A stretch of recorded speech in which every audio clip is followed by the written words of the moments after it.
Is Antonio here? Ready, so please your grace. I am sorry for thee. Thou art come to answer a stony adversary, an inhuman wretch, incapable of pity, void and empty from any dram of mercy. I have heard your grace have taken great pains to qualify his rigorous course.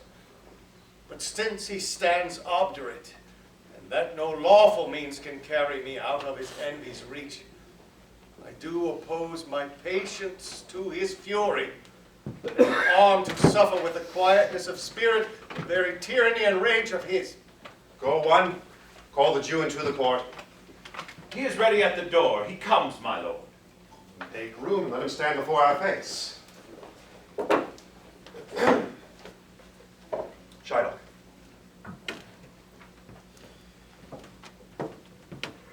The world thinks, and I think so too, that thou but leadest this faction of thy malice to the last hour of act. And then 'tis thought thou'lt show thy mercy and remorse, more strange than is thy strange apparent cruelty.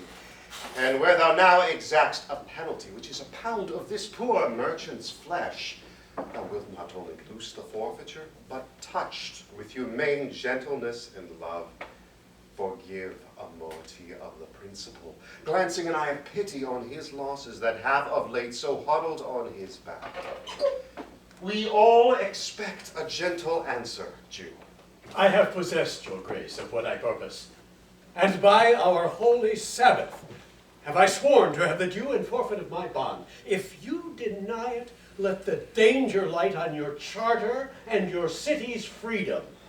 You ask, why I rather choose to have a weight of carrion flesh than to receive 3,000 ducats. I'll not answer that, but say it is my humor. Is it answered? What if my house be troubled with a rat, and I be pleased to give 10,000 ducats to have it paid? What, are you answered yet? Some men there are, love not a gaping pig, some that are mad when they behold a cat, and others, when the bagpipe sings in the nose, cannot contain their urine, for affection, master of passion, sways it to the mood of what it likes or loathes. Now for your answer. As there is no firm reason to be rendered, why he cannot abide a gaping pig, why he a harmless necessary cat, why he a woolen bagpipe, but of force must yield to such inevitable shame as to offend himself being offended. So can I give no reason, nor I will not, more than a lodged hate and a certain loathing I bear Antonio, that I follow thus a losing suit against him. Are you answered? This is no answer, thou unfeeling man, to excuse the current of thy cruelty. I am not bound to please thee with my answers. Do all men kill the things they do not love? Hates any man the thing he would not kill? Every offense is not a hate at first. What? Wouldst thou have a serpent sting thee twice? I pray you think you question with the Jew?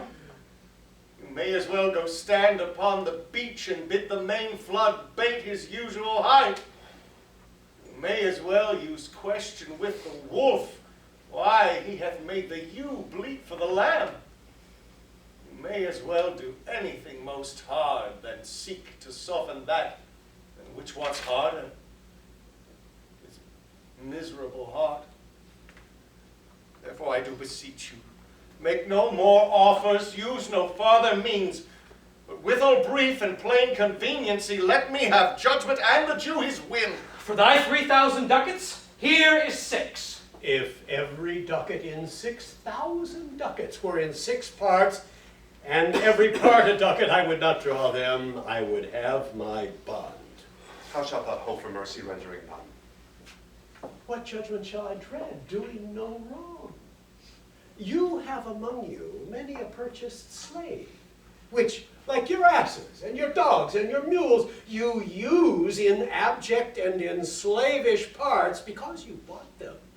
Shall I say to you, oh, let them be free. Marry them to your heirs. Why sweat they under burdens? Let their beds be made as soft as yours, and let their palates be seasoned with such viands. You will answer me, the slaves are ours. So do I answer you. The pound of flesh that I demand of him is dearly bought. 'Tis mine, and I will have it. If you deny me, fie upon your law. There's no force in the decrees of Venice. I stay here for judgment. Answer, shall I have it? Upon my power, I may dismiss this court. Unless Bellario, a learned doctor whom I have sent for to determine this, come here today. My lord, here stays without a messenger with letters from the doctor, and you come from Padua. Bring us a letter, call the messenger. Good cheer, Antonio. What, man, courage yet! The Jew shall have my flesh, blood, bones, and all, ere thou shalt lose for me one drop of blood. I am a tainted wether of the flood, meat is for death. The weakest kind of fruit drops earliest to the ground, and so let me. You cannot better be employed, Bassanio, than to live still and write mine epitaph. Come you from Padua, from Bellario? From both, my lord. Bellario greets your grace. Why dost thou whet thy knife so earnestly? To cut the forfeiture from that bankrupt there. Not on thy soul, but on thy soul, harsh Jew. Thou makest thy knife keen, but no metal can. No, not the hangman's axe bear half the keenness of thy sharp envy. Can no prayers pierce thee? No, but none that thou hast wit enough to make. Oh, be thou damned, inexorable dog, and for thy life let justice be accused. Thou almost makes me waver in my faith to hold opinion with Pythagoras that souls of animals infuse themselves into the trunks of men. Thy cursed spirit governed a wolf who infused itself in thee, for thy desires are wolfish, bloody, starved, and ravenous. Till thou canst rail the seal from off my bond, thou but offend'st thy lungs to speak so loud. Repair thy wit, good youth, or it will fall to cureless ruin. I stay here for law. This letter from Bellario doth commend a young and learned doctor to our court. Where is he? He attendeth here hard by to know your answer, whether you'll admit him. With all my heart. Go, give him courteous conduct to this place. Meantime, the court shall hear Bellario's letter.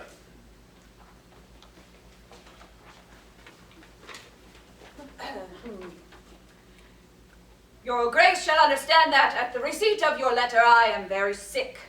But at the instant your messenger came, in loving visitation was with me a young doctor of Rome. His name is Balthasar. I acquainted him with the cause in controversy between the Jew and Antonio the merchant. We pored o'er many books together. He is furnished with my opinion, which bettered with his own learning, the greatness whereof I cannot enough commend, comes with him at my opportunity to fill up your grace's request in my stead. Let not his lack of years be an impediment to let him lack a reverend estimation, for I never knew so young a body with so old a head. You hear the learned Bellario what he writes. And here, I take it, is the doctor come. Give me your hand. Come you from old Bellario? I did, my lord. You are welcome. Take your place. Are you acquainted with the difference that holds this present question in the court? I am informed thoroughly of the cause. Which is the merchant here and which the Jew? Antonio and old Shylock will stand forth. Is your name Shylock? Shylock is my name. Of a strange nature is the suit you follow, yet in such rule that the Venetian law cannot impugn you as you do proceed. You stand within his danger, do you not? Aye, so he says. Do you confess the bond? I do. Then must the Jew be merciful. On what compulsion must I? Tell me that. The quality of mercy is not strain. It droppeth as the gentle rain from heaven upon the place beneath.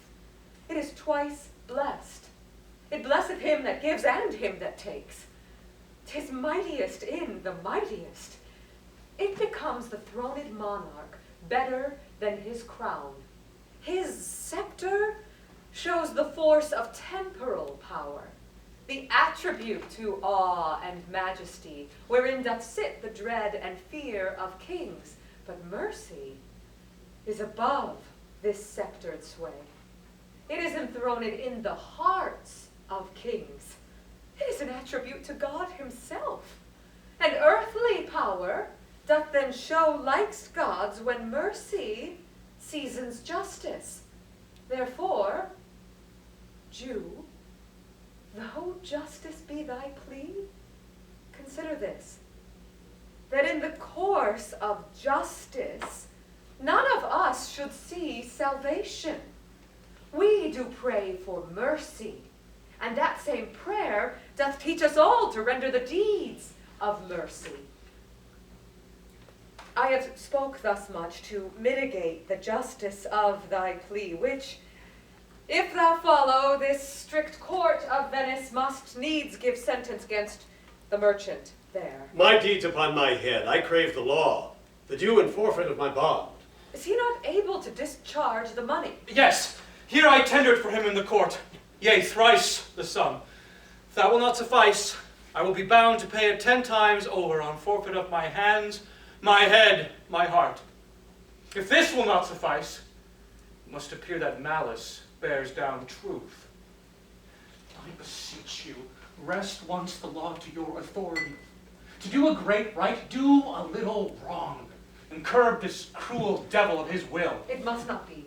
There is no power in Venice can alter a decree established. 'Twill be recorded for a precedent, and many an error by the same example will rush into the state. It cannot be. A Daniel come to judgment.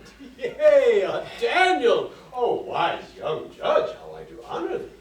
I pray you, let me look upon the bond. Here it is, most reverend doctor. Here it is. Shylock, there's thrice thy money offered thee. An oath. An oath. I have an oath in heaven. Shall I lay perjury upon my soul? No, not for Venice. Why, this bond is forfeit. And lawfully, by this, the Jew may claim a pound of flesh to be by him cut off nearest the merchant's heart. Be merciful. Take thrice thy money. Bid me tear the bond. When it is paid according to the tenor. It doth appear you are a worthy judge. You know the law. Your exposition hath been most sound. I charge you by the law, whereof you are a well-deserving pillar, proceed to judgment. By my soul, I swear, there is no power in the tongue of man to alter me. I stay here on my bond. Most heartily I do beseech the court to give the judgment. Why, then, thus it is. You must prepare your bosom for his knife. Oh, noble judge, oh, excellent young man. For the intent and purpose of the law hath full relation to the penalty, which here appeareth due upon the bond. 'Tis very true, O wise and upright judge. How much more elder art thou than thy looks? Therefore lay bare your bosom. Aye, his breast, so says the bond, doth it not, noble judge, nearest his heart. It Those is. are the very words. It is so. Are there balance here to weigh the flesh? I have them ready. Have by some surgeon, Shylock, on your charge, to stop his wounds, lest he do bleed to death. Is it so nominated in the bond? It is not so expressed, but for that, 'twere good you do so much for charity. I cannot find it. 'Tis not in the bond.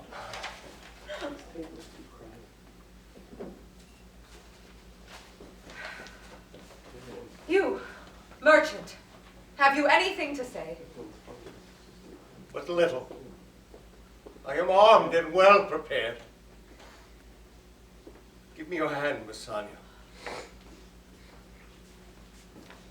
Fare you well. Grieve not that I am fallen to this for you. Commend me to your honorable wife. Tell her the process of Antonio's end. Say how I loved you. Speak me fair in death. And when the tale is told, bid her be judge whether Bassanio had not once a love. Grieve, regret but you that you shall lose your friend. And he regrets not that he pays your debt. For if the Jew do cut but deep enough, I'll pay it instantly with all my heart. Antonio, I am married to a wife, which is as dear to me as life itself. But life itself, my wife, and all the world are not with me esteemed above thy life. I would lose all. I sacrifice them all here to this devil to deliver you. Your wife would give you little thanks for that if she were by to hear you make the offer. I have a wife who I protest I love. I would she were in heaven, so she could entreat some power to change this cursed Jew. 'Tis well you offer it behind her back. I wish we'd make else an unquiet house. These be the Christian husbands. I have a daughter. Would any of the stock of Barnabas have been her husband rather than a Christian? We try full time, I pray thee, pursue sentence. A pound of that same merchant's flesh is thine, the court awards it, and the law doth give it. Most rightful judge. And you must cut this flesh from off his breast. The law allows it, and the court awards it. Most learned judge, a sentence.